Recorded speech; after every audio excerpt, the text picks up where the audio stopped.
suit for my arms and shoulders, I started by getting a rough cutout of each muscle that I planned on gluing on. I ended up adding more later. If you really wanted to, I suppose you could get exact measurements for everything and all the exact muscles. However, like most of the stuff I've done on this costume, I just kind of got a rough idea and winged it and just used the supplies that I had because I was trying to do it for as cheap as I could. Once I got all the muscles cut out, I glued them onto an elastic shirt that was basically skin tight. Then I used my scissors and did some more trimming to get the shape to where I wanted them to be exactly. Then once all the muscles were on, I put another shirt over top of it, acting basically as skin to kind of smooth everything out. And I had a white shirt which I will later dye a green and then paint some details into.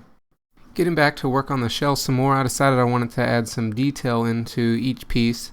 So I did this real easily by grabbing my Dremel and just carving out some rings around the inside of each plate that will go onto the shell later.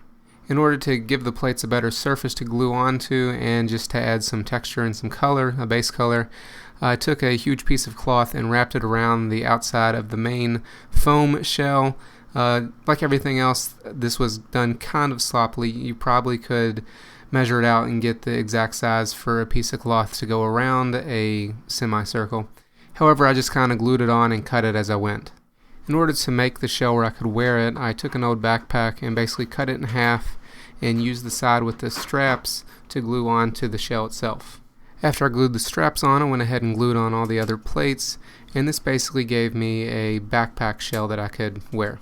In order to extend the shell from the back to the chest piece later on, I made some more arms out of foam, and I basically just measured these, cut them out and sanded them, and then I attached them with some elastic straps which I just glued on. I decided to use elastic straps so that they would actually bend as opposed to just trying to glue them directly to the shell. Then I glued on another strap to the front to hold it all together.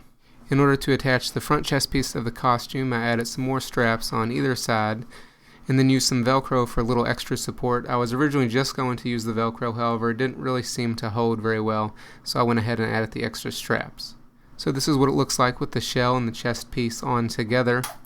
Later, once I get it painted, I'll add more belts, both for artistic reasons and also to help hold the front chest piece closer to me. How long a piece I needed, I started by using a test piece which was 16 inches and wrapping it around the staff and then measuring the distance that it covered.